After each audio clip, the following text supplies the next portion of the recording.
ما لي على حملها. يقول الشيخ أحمد الحواش: وكنت في أبها في الجنوب قبل 4 أسابيع تقريبا أو 3.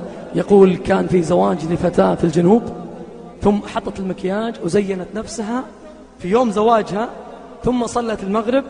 بعد صلاة المغرب انتقض وضوءها، فقالت لأمها: بروح أتوضى وأصلي. قالت أمها: أنت مجنونة؟ يوم زواجك تروحين تخربين المكياج اللي فيه؟ قالت: يما بروح أصلي. قالت لها: والله ما تروحين، الآن يوم زواجك. طبعا الزواج بيقعد بين الساعة 1 و2، بيطلع أصلا وقت صلاة العشاء.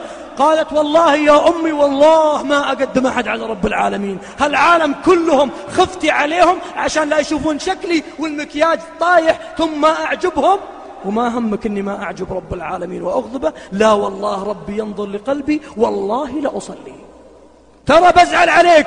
قالت: والله يا أمي لا أطيعك في معصية رب العالمين، ووالله لا أقدم أحد عليه. وراحت قدام أمها، وأمها زعلانة وقعدت تتوضأ وانسكب المكياج واغتسلت وتوضت، ثم جاءت وفرشت سجادتها وصلت، فوالله سجدت وهي آخر سجدة لها في الدنيا.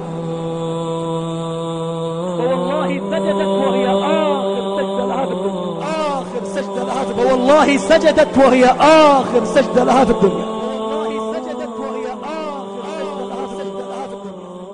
هل جزاء الإحسان إلا الإحسان؟ يوم قدمت رب العالمين قدمها وختم لها وهي في أقرب موضع منه، أقرب ما يكون العبد لله وهو ساجد في هذه السنة في الجنة يا جماعة. أفلا يتوبون إلى الله،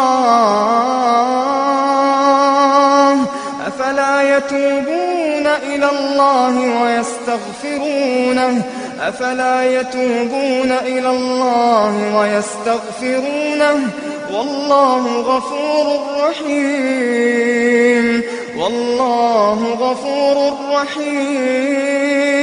تخيل انها ضحك عليها شيطان وما صلت، تقبض عند الله في نفس اليوم نفس يومه، لكنها ما صلت. فيا جماعة يا من أشغلهم حواجبهم عن قلوبهم 3-4 أسئلة الفتوى عن الحواجب، والقلوب تعبانة ما تخشع، قلوب تقرأ القرآن ما تخشع، قلوب تدعو ما تبكي، قلوب متعودة تشكو للعالم، ثم الكلمات كأنها نهر جاري، وإذا سجدت واحدة فيهن ولا واحد فينا إذا سجد ما عرف يقول.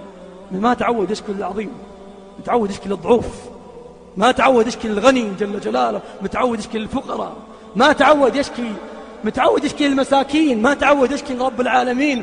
لبست ثوب الرجاء والناس قد رقدوا، وقمت أشكو إلى مولاي ما أجد، فقلت يا عدتي في كل نائبة، ومن عليه لكشف الضر أعتمد، أشكو إليك أمورا أنت تعلمها، ما لي على حملها صبر ولا جلد، وقد مددت يدي بالذل مبتهلا إليك يا خير من مدت إلي يد، فلا تردنها يا رب خائبة، فبحر جودك يروي كل من يرد.